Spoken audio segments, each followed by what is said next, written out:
Goed, dan het ons vandag nou begin met Sondag 34 van ons katekismes, nee? Ok, maar voor ons daar begin, kom ons bid eers. Onse Vader, baie dankie dat ons vanmiddag weer kan leer, kan in U woord kan wees.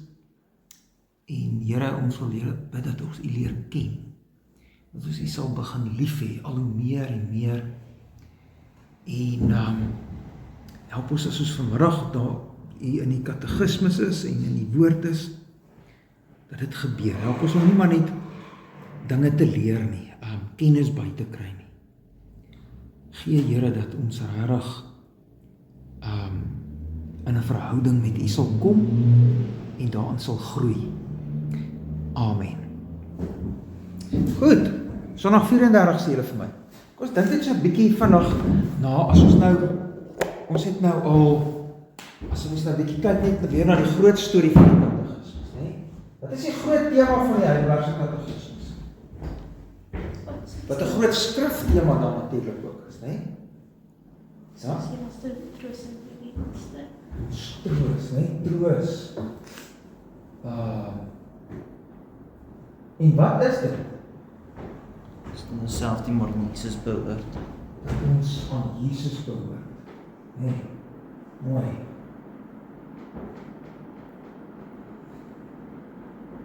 Ok, en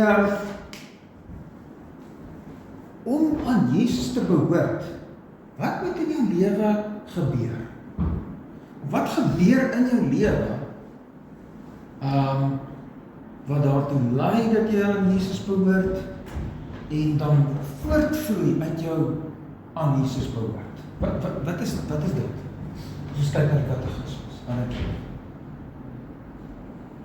Besef van die groot sondes. Ja, dan moet ten heel eerste 'n besef wees van jou nood, 'n besef dat jy troos nodig het, nee. So besef van sonde en ellende. Ok, en wat is die deel van die katekismes gaan daaroor? Sondag 1 tot 5.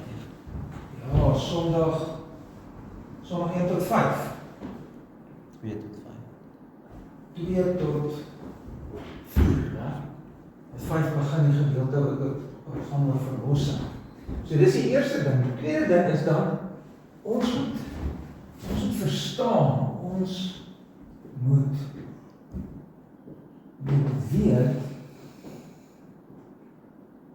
hoe ons verlos word. Nou,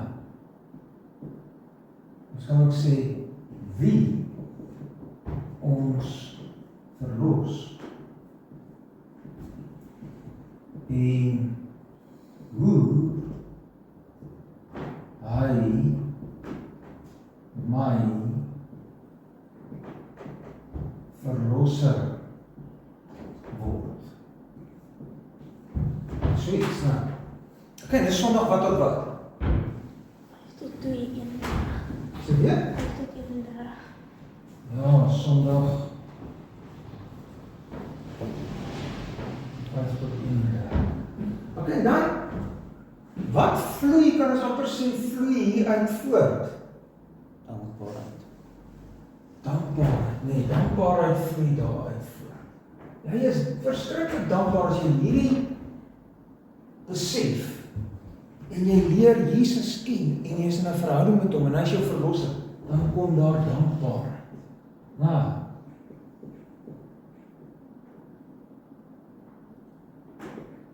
en daai dankbaarheid gaan saam met wat?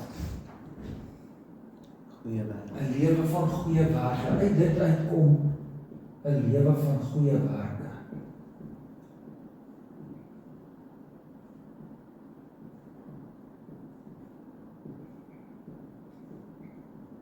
Ok, en ons het so 'n bietjie al gepraat. Ons sê net van gebeur Sondag wat op wat? 32 tot 52. 32 tot So is die 57 of so iets. Ek dink is maar Okay, maar nou, so belangrik hier, sorry, ek wil net wil ons het so 'n bietjie hier gou stil staan nog. Ons kon, as jy nou by Sondag 32 aankom, dan is die vraag by Sondag 32, waarom is goeie werke nog nodig, as ons dan uit genade alleen voor God regverdig staan, regverdig verklaar, vrygespreek, verlos staan. Waarom is goeie werke dan nog nodig? Wat is die antwoord? Ons verdien nie daarmee enigiets nie, maar dit is vrugte van ons geloof. Goed, ek dink jy's reg. Ek sou sê heeltemal reg, maar ek wil 'n bietjie daai antwoord hê. Wat sê die katekismes daar by antwoord 86? Dit is Christus het ons met sy bloed gekoop. Nadat Christus ons met sy bloed gekoop het, wat doen hy? Hy ons op deur sy gees. Hy vernuwe ons deur sy gees. So, Christus, nadat hy ons gekoop het met sy bloed, ons kan amper sê hierso, nadat Christus ons gekoop het met sy bloed, vernuwe hy ons. Hy ons deur sy gees. Okay, nou is my vraag hierso. Wat het dit te doen met dankbaarheid? Hoe kom hierdie en hierdie by mekaar? Want hierdie is nou vraag en antwoord 86 by Sondag 32 en daar begin ons met dankbaarheid. So, maar hierdie klink vir my weer 'n ander woord wat is 'n ander woord wat hierdie beskryf word? Daai vernuwing deur die Gees. Wat is 'n ander woord in die Bybel wat ook dit beskryf? Doop. Sê weer? Doop. In die doop is daar verseker vernuwing, dit is 'n beeld van die vernuwing, pragtig. Maar daar's nog 'n woord, daar's 'n belangrike woord. Wat sê weer Marie? Wedergeboorte, ja, ook. Doop, wedergeboorte, dit pas by mekaar. Daar's nog 'n woord. Ek gaan hom nie so skryf, want dit is nie 'n vrot woord daar nie. Wedergeboorte. Ons het vir hierdie keer toe ons al by Sondag 33 was met jy daaroor gepraat. Waaroor van Sondag 33? Kyk bietjie, in julle katekismusboeke.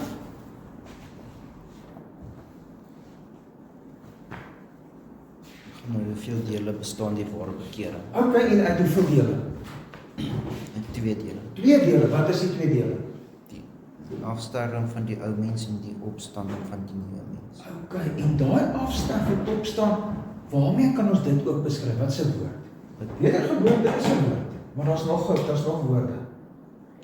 Heiligmaking, pragtig, heiligmaking.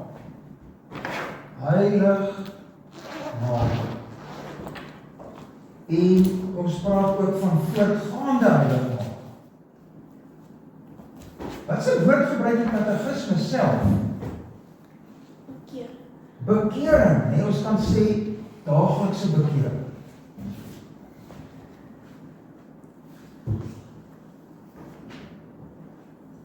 Okay, nou, vraag weer. Hoe kom hierdie goed wat vir my lyk soos heiligmaking, voortgaande heiligmaking, daaglikse bekering, alles dinge wat jy in Christus het, as Christus jou nuut maak deur sy Gees, is dit alles deel. Hoe kom dit by dankbaarheid? Hoe koppel dit aan dankbaarheid? Want ons is in die derde deel van ons katekismes wat gaan oor dankbaarheid. Hoe op aarde het hierdie goeders te doen met dankbaarheid? Die Heilige Gees werk in ons dankbaarheid en dan begin ons 'n lewe te leef in heiligmaking. Ek dink so. Ek dink jy's reg, Marie. Nog iets wat ons ook kan sê, die Heilige Gees die Heilige Gees, kyk, sien nou maar, hier is ek nou, totaal verdorwe mens, mors dood in my sonde, nou kom die Heilige Gees in my in,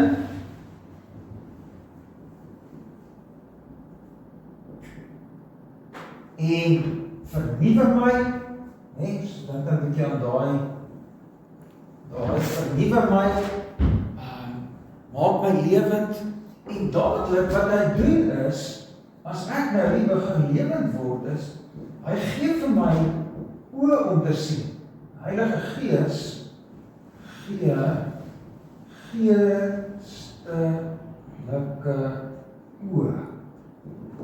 En waarna toe kyk daai geestelike? Ja, na die kruis. Nee, na die kruis. Dit laat my na die kruis toe kyk. En wat gebeur in my hart? Dankbaar. Ja, hier kom van dit af. Dankbaarheid.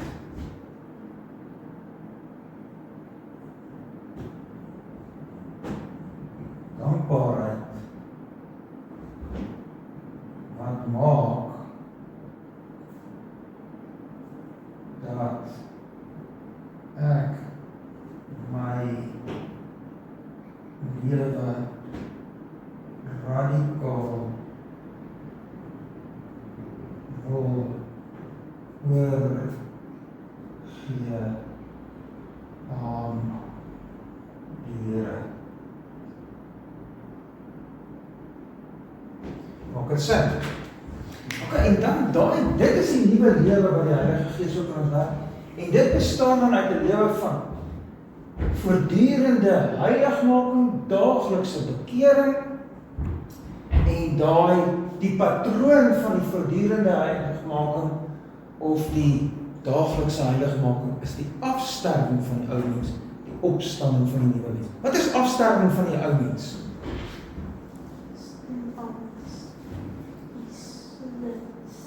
Sê weer maar nie? Van weg te vlug, ja, te besef, weg te vlug, wat nog? Daar's nog woorde daar. Wegvlug daarvan, wat nog? Berou daaroor, wat nog? Dit. Daar's dit. Waarna toe vlug ons? Christus toe.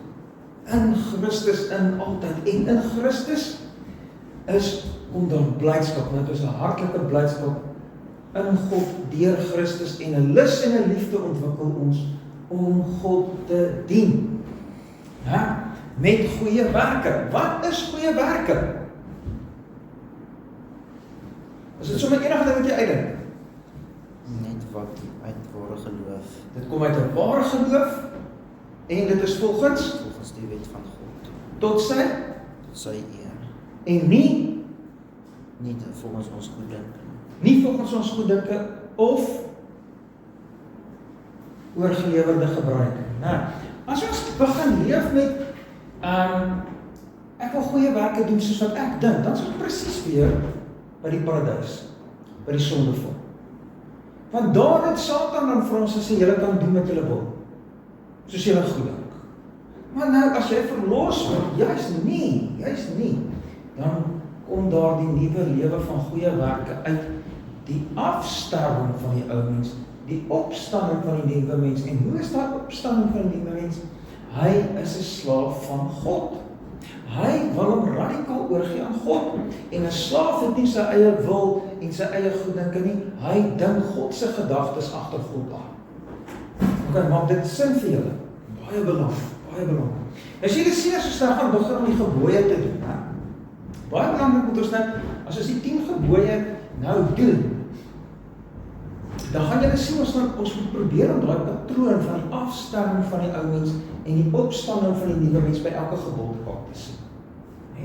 So, die gebod verbied iets. En dit sê vir jou, hoe lyk die ou mens? Dit wat die gebod verbied, gee vir jou 'n prentjie van die ou mens wat moet afsterf.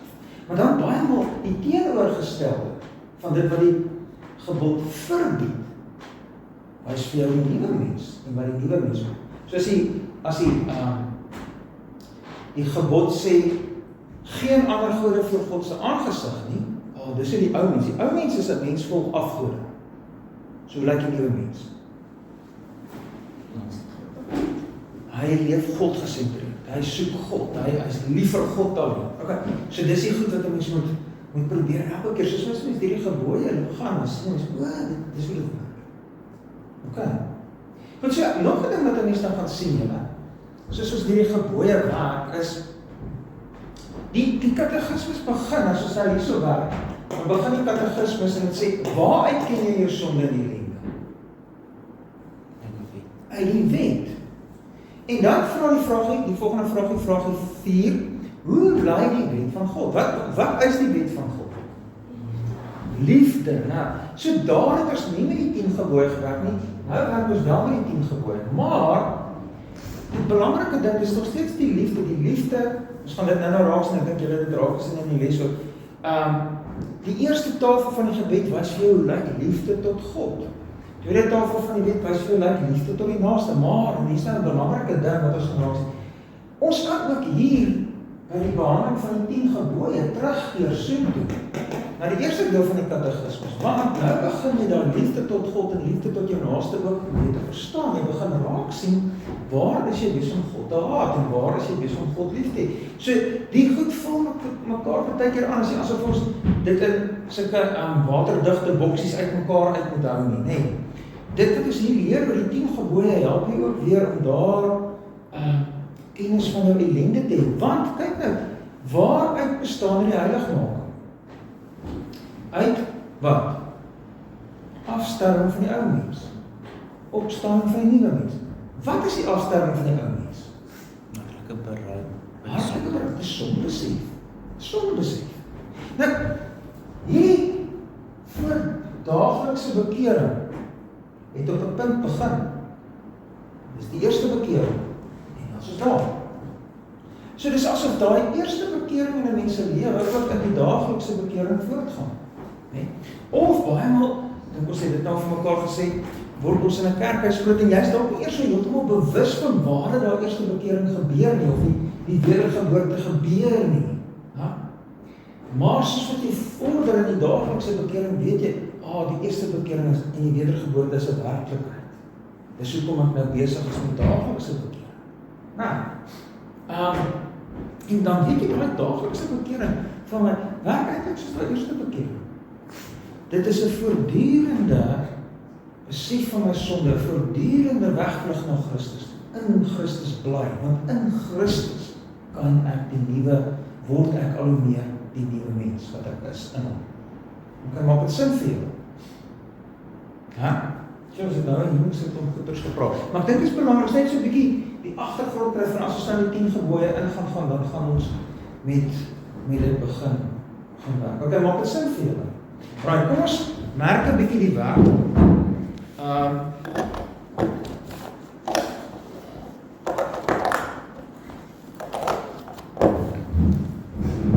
En dan praat ons verder oor Sondag 34. Right, kom ons vaar hierso weg, julle. Waar in die Ou Testament, buite Exodus 20, kry ons ook die wet. Julle sal die antwoord in Sondag 34 kry. Waar kry ons ook die wet, behalwe Exodus 20? Marie, wat sê jy? Ja, Deuteronomium 5 vers 6 tot 21 kry ons ook die 10 gebooie. Nou, wat is afgoderry? Wat sê jy? Om op iets of iemand jou vertroue te plaas behalwe God. Ja, dis om in die plek van God of naas God jou vertroue te hê op nie op God nie, maar op die ding wat jy naas hom stel of in die plek van hom stel. Nee, dis afgoderry. Okay, dis 'n belangrike definisie. So afgoderry gaan maar nie oor 'n beeld nie, dit gaan om waarop sit jy jou vertroue? Waarop sit jy jou vertroue? Nou, so wat sou voorbeelde wees van afgoderry dan?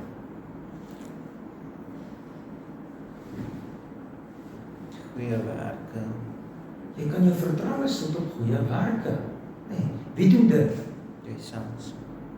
Ja, dit is die wettises. Nou, hy vertrou op homself. Hy word sy eie verlosser God. En dan dink aan die Fariseer dan na Lukas 18.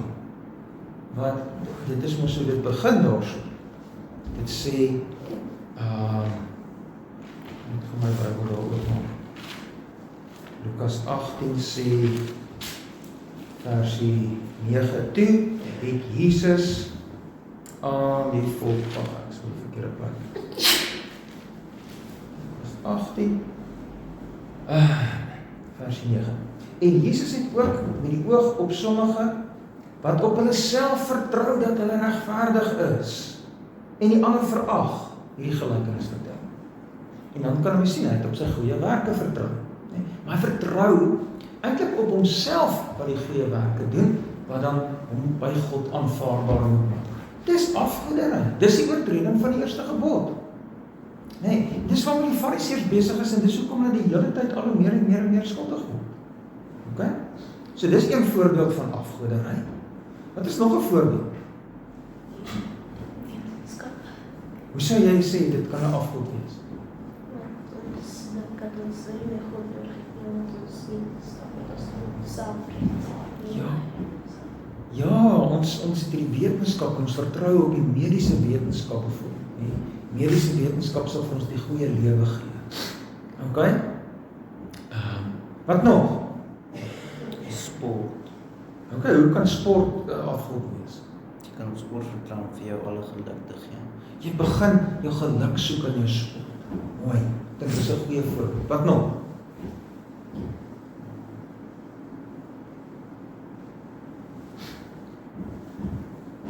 Ons kan byvoorbeeld geld. Jy sit jou vertroue op geld. Okay.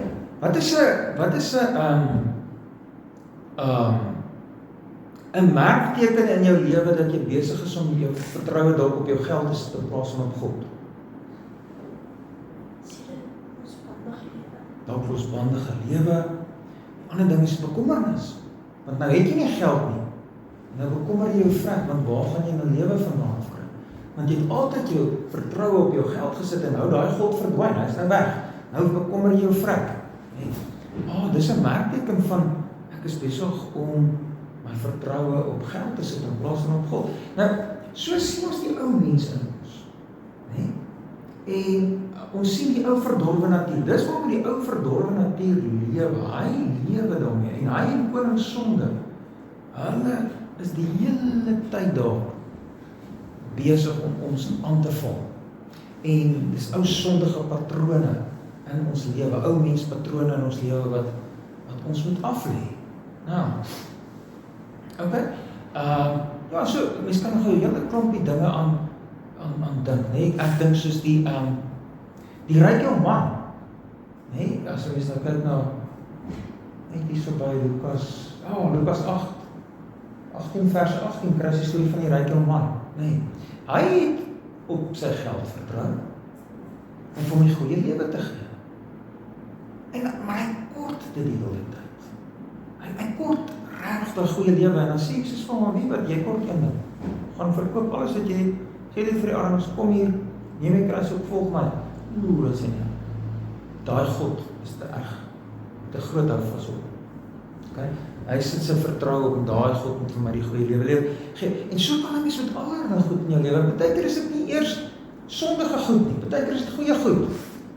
Baie goeie goed in jou lewe, en mens kan dink nou, ek weet nie, jou man of jou vrou kan 'n plek inneem in jou lewe wat eintlik aan God behoort. En as dit nie of die man of die vrou verkeerd in sigself is nie, dis jy wat verkeerd is, jy maak iets verkeerds van jou man of vrou, Of jou skoolprestasies, of wat ook al. Kan allerlei goeders wees. Ons sien daai ou mens, hy's die hele tyd besig om goeders in homself of hier in die wêreld te soek, waarop sy vertroue kan sit, en sy liefde kan sit, en sy begeerte sit, sê ek wil hiervoor leef, in plaas van wat op God, vir God leef, en sy vertroue op God sit, Jesus sit, en vir God en vir Jesus leef. Okay, maak dit sin vir julle? Okay? Is dit afgoderry as ons op ons goeie werke vertrou om ons in die hemel te laat kom? Ja, ons het nou lekker daaroor gepraat. Nou, op wie alleen moet ons vertrou om verlos te word van sondeskuld en sondemag? Jesus, nee. Hy moet ons enigste verlosser wees. So hier is 'n belangrike ding, nie? Ons het dit nou eintlik al gesê. As ons daar hier so die tweede deel van die katekismus was, ons verlossing in Jesus, dan het ons het eintlik al daar gesien dat hy ook die verlosser is uit sondemag. En dit link ons dadelik na goeie werke toe en ons nuwe lewe van heilig maak. Maar dit het nog, ek dink dalk nog nie so sterk na vore gekom.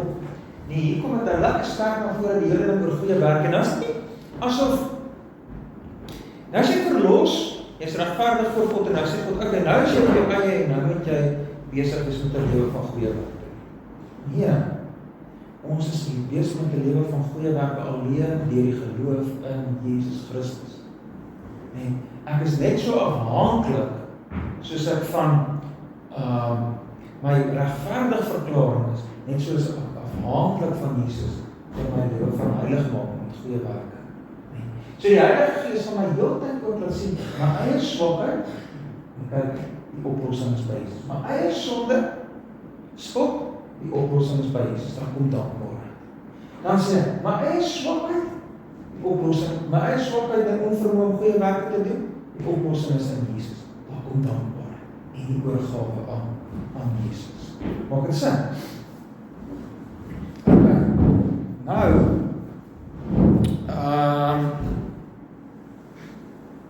noem 'n paar dinge in ons tyd wat vir ons afgode kan wees. Julle het dit sommer al klaar genoem, maar wat het julle geskryf? Geld, sport, seks, self. Okay, ek dink dis goeie antwoorde daai. Ja, wat sê jy, Marie? Sê geld goed jouself, Wat? menslike rede. Jou menslike rede, ja. Dis baie mooi, ons kan op ons rede vertrou. Hy pas baie met die wetenskap een ook, maar vir allerlei ander goed ook, né? Okay. Goed. Kom ons kyk nog 'n bietjie. Jonge, baie keer is hierdie goed sommer eenvoudige goed. Nee, dit kom uit 'n eenvoudige goed. Jy moet bietjie kyk, jou afgode sien jy daar waar jy oor 'n ding woedend word. Dan moet jy gaan vra, hoekom het ek so woedend geword nou? Want is my afgod ontevrede? Nee? Of word ek baie hartseer en moedeloos, hoekom? Want my afgod, jy sien baie keer na goed waarvoor jy woedend word, en na goed wat jy moedeloos word, daar sien jy jou afgode. Jy gaan dink oor daai areas in jou lewe wat dit gebeur. Wat is hier aan die gang? Wat is hier aan die gang? Nee.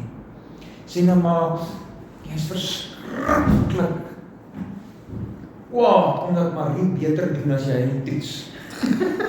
Hoekom is dit so? Want is daar nie 'n kompetisie wat sê, maar ek moet altyd die beste wees. Vertrou jy op jou sukses om vir jou goed te laat voel? Dis so simpel goedjies daar gebeur het. Ja? Of net so dit aan een kant om, aan die ander kant op. Dit beteken natuurlik nie, maar ons sê, ag, ek maak eintlik saak hier, maar ek kan altyd beter doen as ek en maak tog in elk geval 'n saak hier kan maar lekker lui wees ook. Dis weer 'n ander afgod, né? Nee, want jy moet lewe vir die Here, jy moet en dit is wat jy laat aanvang. Maar dan sê die Here, ek is tevrede met jou as jy in Christus is ek klaar tevrede met jou. Okay? Ek hou van jou omdat jy in Christus my kind geword het. Daarom is ek lief vir jou, ek hou van jou. Maar dadelik is daar by my dankbaarheid. Ek sê maar, ek wil vir die God lewe. Ook sy skoolwerk. Jy sien, en daar verander perspektief heeltemal, né? Want daar raak dit op God gesentreer, in plaas van ek gesentreer. Dit is lekker om baie keer 'n bietjie te wen, né? Maar mens moet oppas daarvoor. Nou, mens moet mooi dink oor hierdie goed. Ja, En ek dink baie maal, en soos ek net op preek ook en dan gebruik mens altyd hierdie lang voorbeelde, maar dit is sommer 'n stuk simpel goedjies om dit uit.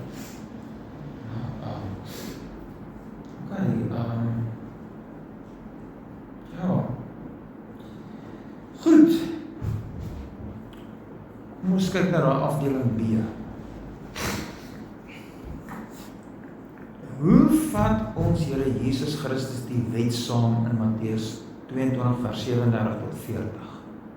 Ons moet God met ons hele hart en siel en verstand lief hê en ons naaste soos onsself. Goed, ek stem. Wat moes Moses met die 10 woorde doen? Aldus Deuteronomium 4 vers 14. Allee? Dis vir die volk leer dat hulle dit kan doen. Okay, hulle moes dit leer. Mooi. Wat sê 1 Johannes 5:21? Bewaar julle self van afgode. Bewaar julle van die afgode, né? Daar sê die wêreld is vol afgode. Ons moet ons daarvan bewaar. Okay. Ek dink Johannes bedoel daar regtig eintlik hierdie goed waaroor ons nou praat. Nee. Nie dink ek in die eerste plek dalk iets soos Baal of so nie. Kan ook dit ook natuurlik ook wees, nee. Maar ek dink veral oor hierdie goed wat ons nou gepraat het. Wat leer 1 Korintiërs 6 vers 10 en Efesiërs 5 vers 5 oor afgodsdienaars? Hulle sal die koninkryk van God nie beerwe nie. Ja, so dit is 'n belangrike waarskuwing wat ons daar het. Okay. Goed. Kom ons praat 'n bietjie oor Sondag 34 soos dit daar in ons katekismes staan. Ons moet 'n bietjie ons katekismesboeke daar oop.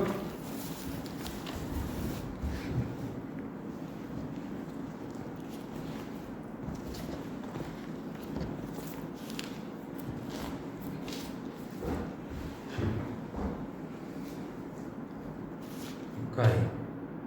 Goed, so Sondag 34 begin met hoe laai die wet van God. Hoekom is dit Sondag 34 se eerste vraagie? Daar eindig het.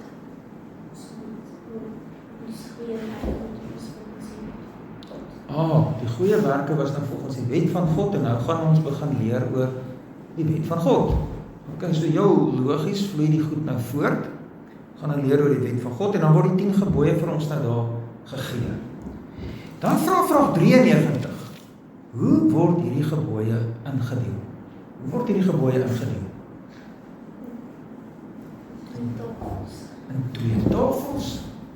En waaroor gaan die eerste 4 gebooie? Ons is teenoor God moet gedra. Ja, of ons kan ook sê, dit is hoe die katekismes dit daar sê, maar ek dink ook, hoe ons God moet lief hê. Daar is die fokus op God. En wat beteken dit om God lief te hê? Wel, dit beteken om hou al 10 die gebooie, dis wat dit beteken om God lief te hê, maar die fokus is veral daar op God. Okay? En waaroor gaan die tweede tafel van die wet, die ander 6 gebooie?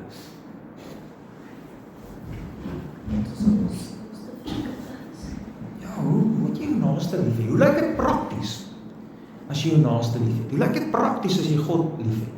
Okay. Ek wil net gou ietsie daaroor sê julle. 'n Mens kan maklik dink dat liefde beteken ek doen 'n klomp goed. Is dit reg? Liefde is 'n gevoel. Ek dink liefde is 'n gevoel, né? Dit begin in 'n gevoel by gevoel. Is dit net 'n gevoel? Nee, dit is nie net 'n gevoel nie. Dis 'n gevoel wat uitloop in dade. Nes dankbaarheid ook. Dankbaarheid is 'n gevoel. Dit kom in dade. As Jesus vir my sê, as hy my lief het, wat sy reaksie kom daar? Ek het hom lief. Ek deel saam met daardie liefde is dankbaarheid. En wat borrel uit daardie liefde? Borrel dade daar. Nou, kyk net 'n bietjie, maak gou julle Bybels oop by 1 Korintiërs.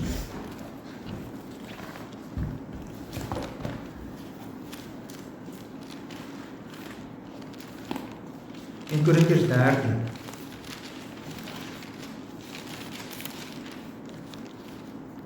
Nou, hierso moet ek wil nou hierso vers 1 tot 3 lees en dan moet julle vir my sê watse sinnetjies, watse frasetjies wys vir ons hier dat liefde is nie gelyk aan dade nie.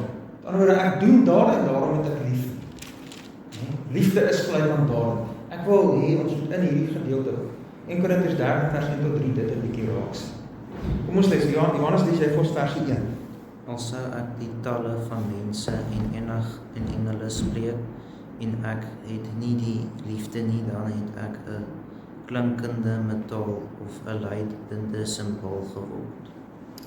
Oké. Versie 2 Marie. En ons sou die gawe van profesie en al die geheimenisse weet en al die kennis en al sou ek al die geloof hê en ek berge kon besit en ek het nie die liefde nie, dan sou ek niks wees nie. En al sou ek my goed uitdeel en al sou ek my liggaam oorgee om verbrand te word en ek het nie die liefde nie, dan sou dit my niks baat nie. So, hoe sien ons hier dat liefde nie 'n gelykanteken aan dade is nie? Hoe sien ons dit hier? Kan ek klomp goed doen sonder liefde? Ja, ek kan al my goed uitdeel, soos daai ryk jong man. Hy kan nou gaan en al sy goeders uitdeel, maar hy kan dit liefdeloos doen. Hy kan dit uitdeel vir die armes, en dit is baie goed vir die armes. Dis 'n goeie werk. Maar dan kan daar niks liefde wees terwyl hy dit doen. Nou, so liefde is voordade. Liefde is 'n belewenis, liefde is 'n gevoel, ek sê so liefde is emosie. Maar dit bly nie daar nie, dit gaan oor in dade. Nee? Kyk nou 'n bietjie Johannes 14. Versie 21. Net kyk hierso. Versie 15, Johannes 14 versie 15.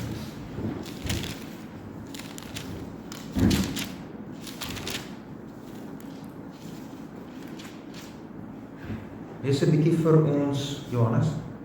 As julle my liefhet, bewaar my gebooie. As julle my liefhet, bewaar my gebooie. Nou, Marie vers 21. Wie my gebooie het en die bewaar, dit is hy wat my liefhet, en die my liefhet, hom sal my Vader liefhet, en ek sal hom liefhet en my openbaar. Okay, so met ander woorde, jy kan ook nie sê liefde is net 'n gevoel nie. En dit gee nie uiting aan dade nie, want 'n gevoel wat nie dade word nie is regtig useless. Okay, as daar regtig die liefde gevoel is, die liefde begeerte is, die liefde dan word dit daar. Dis nou soos 'n ou wat 'n meisie liefhet, maar hy het haar te dink in sy hart lief. Verstaan jy? Dis onmoontlik. Okay, maar as daar nie daai gevoel is nie, dan sal dit nooit dade word nie. Okay? En dis hoe dit met ons is in die Here ook. Okay, so belangrik. As daar nou die 10 gebooie kom en dit word in 2 tafels opgedeel en die eerste tafels dan moet ons sê, hoe word my liefde wat ek het vir die Here, omdat hy my eerste lief gehad het, hoe word dit nou prakties? Die Here sê, bewaar my gebooie. En ek vra vir hom, en dit gaan nie net oor goed dinge nie, want dis juist my liefde sê, maar ek kan nie weer soos die duiwel vir my gesê lewe nie, ek wil nie weer daar gaan nie, ek sê, Here, wat moet ek nou doen? Sê hy, weet jy wat, is my gebooie. Maak het sin vir jou. Okay? Goed, so, en dan is daar gebooie wat spesifiek op die Here fokus, en daar is gebooie wat spesifiek op jou naaste fokus. Maar dis ook nou nie asof wanneer ek besig is met die gebooie wat fokus op die naaste, nie meer op God fokus nie, want ek is juist besig om God die hele tyd lief te hê. Nee, as ek fokus op die God gebooie, en as ek fokus op die naaste gebooie. Hoe kan maak het sin? So, en dan kom ons nou by die behandeling van die eerste gebod. Right? En dit is vraag 94. Kom ons lees dit net 'n bietjie. Nou wil ek by julle hoor, as ons nou hier deurlees, dan is dit 'n hele mond vol goeders wat hier genoem word. Maar ek wil nou by julle hoor, as ons deur vraag en antwoord 94 is, wat gebied God in die eerste gebod? Dan wil ek as ons na die antwoord gaan lees, moet ons probeer om te sê, waar sien ons afsterwing van die ou mens en waar sien ons opstanding van die nuwe mens? Ok, is dit reg? So kom ons lees. Marie, lees jy 'n bietjie vir ons, weet nie hoe is jou vertaling ken nie, maar lees maar vir ons. Nou, so kom ons probeer 'n hart konsentreer om te sê, waar sien ons die afsterwing van die ou mens, waar sien ons die opstanding van die nuwe mens? So ek gaan dit vir ons hier so 'n bietjie probeer teken.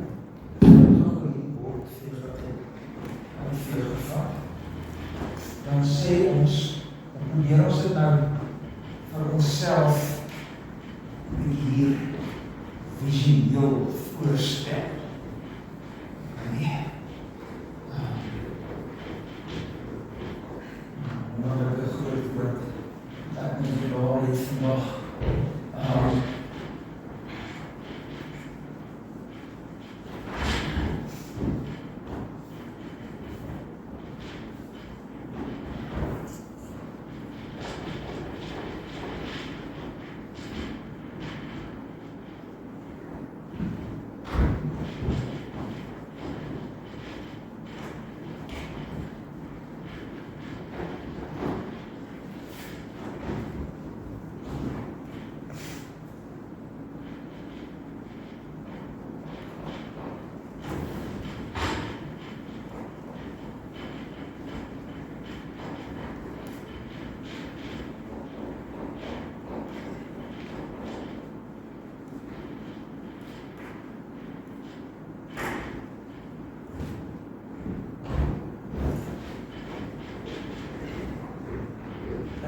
Tyd, dis daar nog gaan.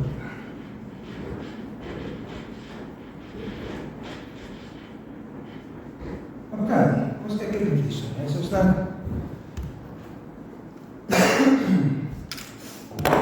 Hierdie prent.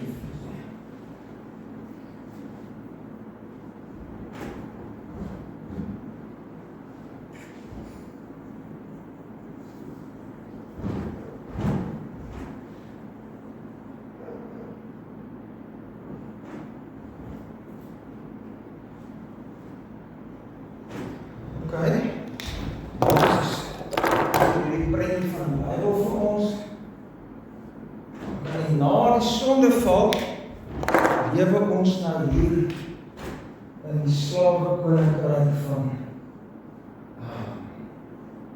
sonde en Satan. En dis die ou mens. Kom sê so. Ou mens. Maar hier in die koninkryk van sonde en Satan het Jesus ingekom en hier was die kruis en Jesus het gesterf en ou mens wat aan hom verbonde geraak het met die werking van die Heilige Gees en geloof ook gesterf saam met Christus gesterf maar ook opgestaan. So Jesus sterf en opstaan. En waar staan ons op? In die koninkryk van God. Ja?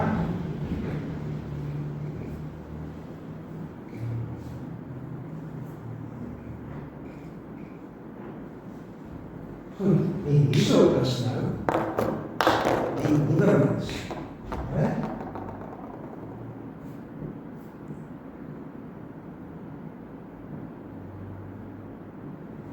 Nou, as ons nou vra om antwoord 94, nou antwoord 94. Hoe lyk die ou mens? Wat sien ons raak van ou mens daar? Marie, lees 'n bietjie vir ons. Ek sit hierbaar as onsaligheid op my siel is, alle afgoderry, towery, borshery, bygeloof, aanroeping van die heiliges of van ander skepsels moet verby dit ontvlug.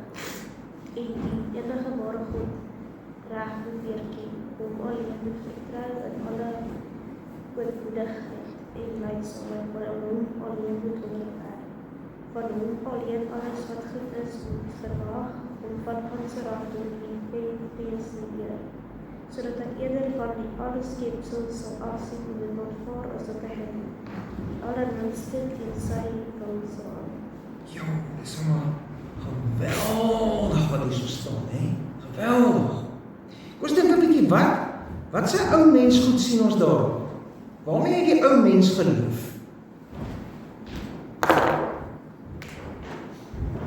Wat sien ons daarop?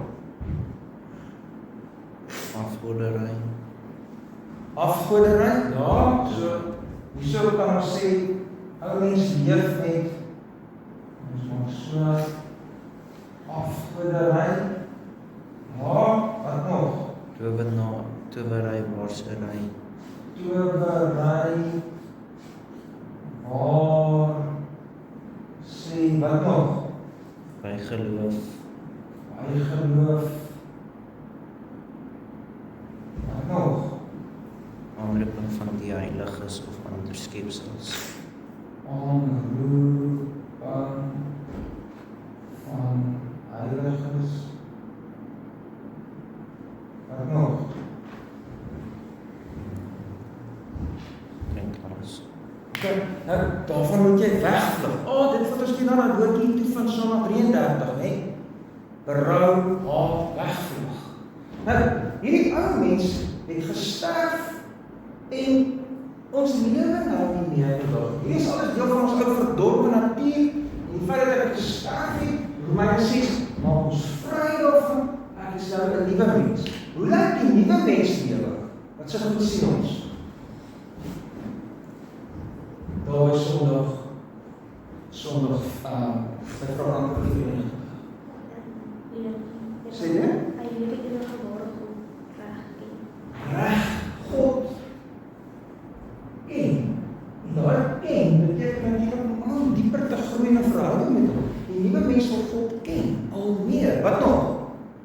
Op hom alleen vertrou. Sê jy? Op hom alleen vertrou. God, 'n lewe van God vertrou. Nou kyk 'n bietjie net.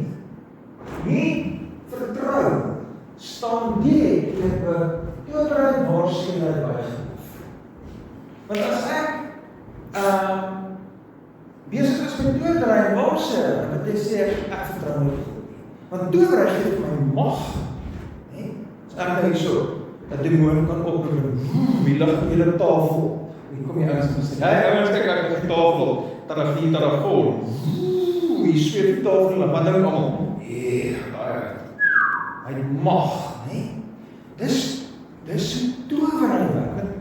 Nou dis die kragste vorm van towery. So nou so 'n bietjie praat oor in ons lewens. En wat is waarsêry? Die toekoms voorspel. Hoekom wil ek die toekoms voorspel? Magte kan nie daar. Sê jy? Magte kan nie daar. Ja, jy mag dit oor. Jy wil weet wat jy moet doen, jy weet nie. Maar nou nie meer is. Hy vertrou op God.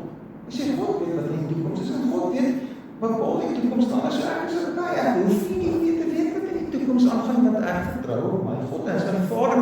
En hy sal daar wees. In die toekoms sal ek my sorg. Sondag 10, hè?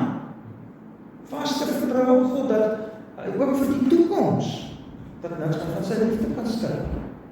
Daar gaan ons daar vertrou sien. Ons begin daarmee te lewe. Okay? Maar hierso, towery, waarsêry, bygeloof. As ek mense manipuleer, en as ek 'n manipuleerder is towery en waarsêry. Want ek probeer ek is besig om my omgewing te beïnvloed sodat ek mag kan hê op 'n manier ook my omgewing se toekoms en se optrede kan bepaal. Ek manipuleer mense. As ek al my vertroue op my pensioen en my mediese fondse, so kom ek vandag goed uit. So, daar's baie maniere hoe ons daarop kan mag so die nuwe mens volg. En dan sê ek begeer God en God te ken. Daar's my niks so goed soos om God te ken. Dink aan Paulus dan vir mense ken. Alles is reg beskik om God te ken. Ja? En ek vertrou op hom. Wat nog? Wat staan daar nog? Sê jy? Om my aan te onderwerp. Kyk, ons so aan God onderwerp. Wat beteken dit om aan God te onderwerp?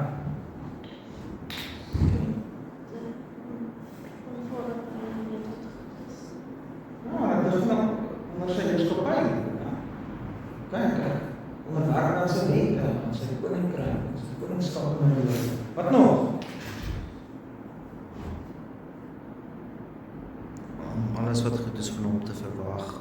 So ek verwag van hom alles. Eers het ek dit van heiligers gevra.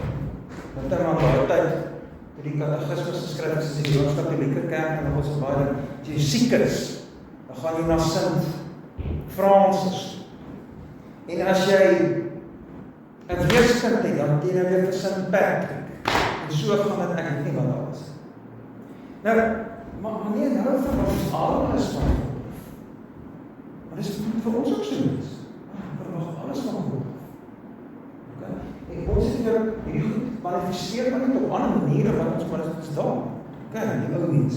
Wat nog? Van ganse harte lief. Okay, radikale liefde. Radikale liefde. Okay? Vrees en eer.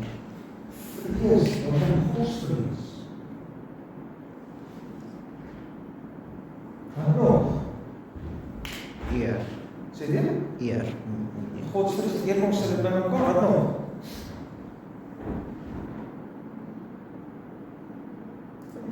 Wat beter van alles wat afsien en alle mense in sy wil. Anders sy wil is vir my eerste.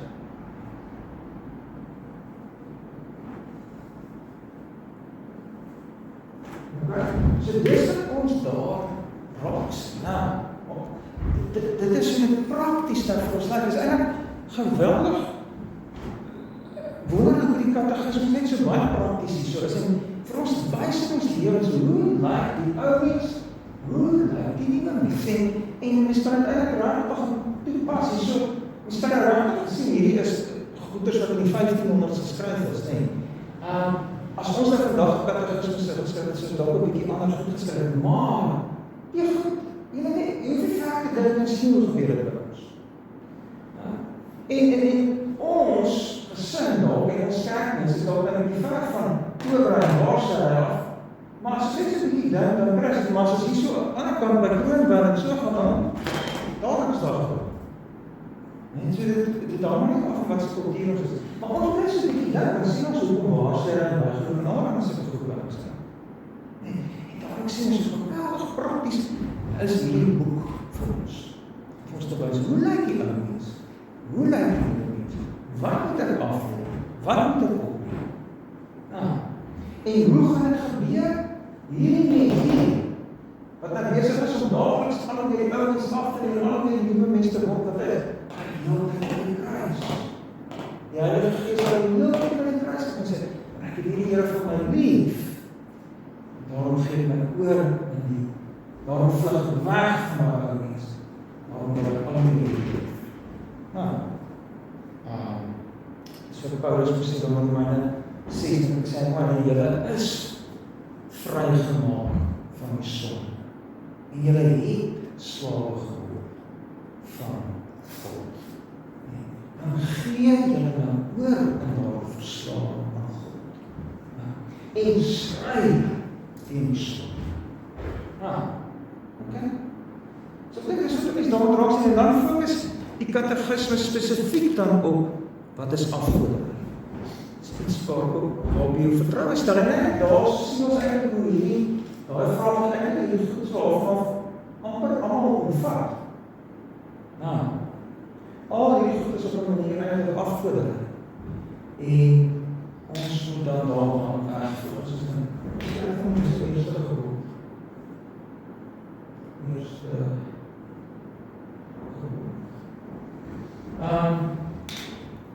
So, maak het sin vir jou. Ek dink dis die belangrike ding, soos wat ons hier die 10 gebooie werk, ons heeltyd probeer raakstel, hoe lyk die ou mens wat afgereed word? Hoe lyk die nuwe mens wat ons moet word? Okay. Maak het sin? Goed.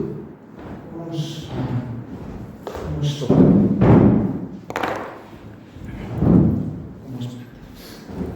Onse Vader, ons dankie dat U vir ons U wet gee. En dat U wet baie prakties is om om ons te help om raak te sien hoe lyk die ou mens en hoe lyk die nuwe mens in Christus. Ou mens wat saam met Christus gesterf het en die nuwe mens wat in hom opstaan. En dankbaar is en daarom al hoe meer wil wegvlug van die ou mens lewe en al hoe meer ons wil oorgee aan die nuwe mens lewe. Ons om ook hier in die eerste gebod uit prakties te kan raak sien hoe daai ou mens lyk en dan ook hoe die nuwe mens lyk en help ons om in Christus in te vlug en al hoe meer in hom te word wat ons reeds in hom is. Dankie dat ons so na U toe kan kom, Here. Amen.